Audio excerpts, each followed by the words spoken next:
Final touches are being made to embellish the Belize City Center with the colors of the United Democratic Party and the banners of its respective leadership candidates ahead of Sunday's National Convention.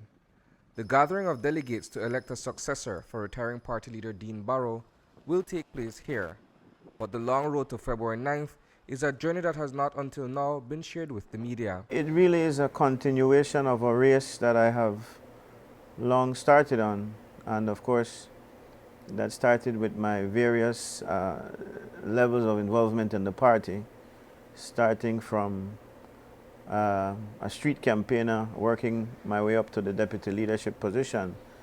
And so as I campaigned in this season for the leadership, it is merely an addition to what I've done already.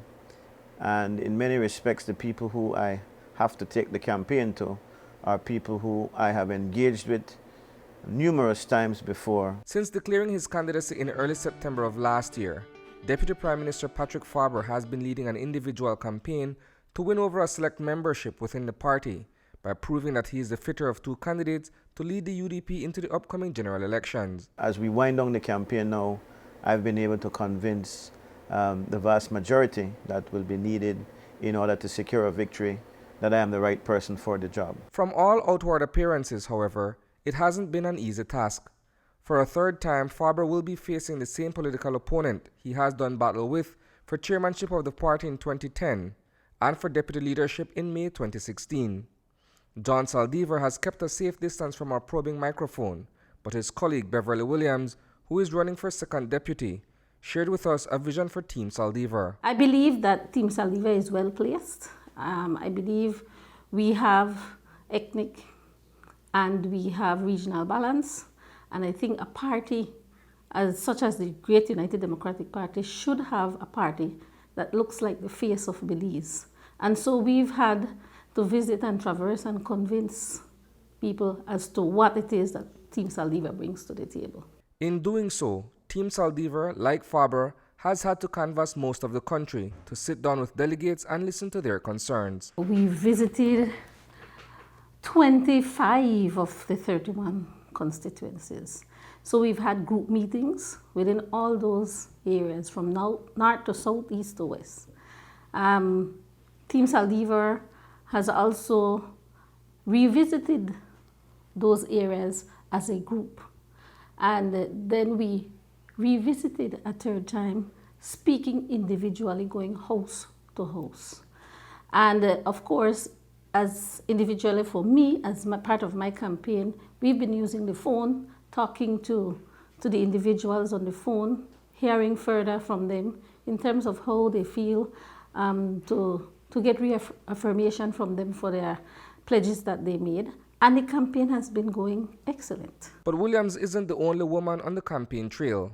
She is joined, albeit from an independent status, by Tracy Panton, who is running as deputy party leader. I decided to run for an executive position in the United Democratic Party because I really feel that I have the capacity, the integrity, the compassion that we require of our leaders.